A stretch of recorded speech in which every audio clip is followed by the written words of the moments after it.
नमस्कार. आज मला पुन्हा एकदा दावोसवरनं महाराष्ट्राच्या जनतेशी संवाद साधताना मनापासून आनंद होतोय. आणि आजचा दिवस हा महाराष्ट्राच्या गुंतवणुकीसाठी अतिशय महत्त्वाचा आणि आनंदाचा दिवस आहे. मला सांगताना आनंद आहे की आज दिवसभरामध्ये राज्याचे मुख्यमंत्री देवेंद्रजी फडणवीस यांच्या नेतृत्वाखाली सुमारे 5 लाख कोटीपर्यंतचे एमओयू हे करण्यामध्ये आम्ही यशस्वी होतोय. उद्या देखील अशाच पद्धतीचे एमओयूज होतील. आणि मी जसं महाराष्ट्रातनं येत असताना सांगितलं होतं की विक्रमी गुंतवणूक ही महाराष्ट्रामध्ये येईल, त्याला आज सुरुवात झालेली आहे. जनतेने टाकलेला विश्वास सार्थकी लावण्याचा प्रामाणिकपणाचा प्रयत्न महायुतीचं सरकार म्हणून आम्ही करतोय.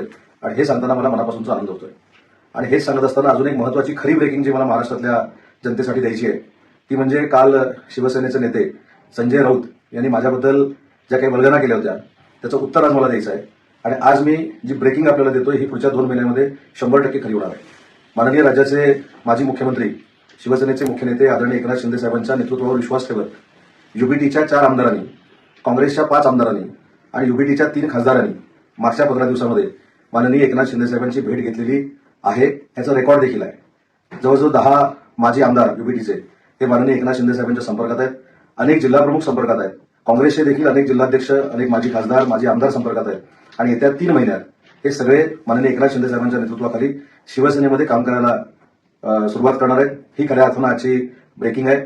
त्याच्यामुळं नाहक ज्या पक्षाचा अस्त झालाय त्या पक्षाच्या लोकांनी स्वतःचं अस्तित्व टिकवण्यासाठी, स्वतःच्या पक्षाचा उदय होण्यासाठी माझ्या नावाचा वापर करणं हे अतिशय दुर्दैवी बाब आहे. आणि म्हणून ही जी मंडळी माननीय एकनाथ शिंदे साहेबांना मागच्या महिन्याभरात भेटलेली आहे यांना त्यांनी थांबवण्याचा प्रयत्न करावा.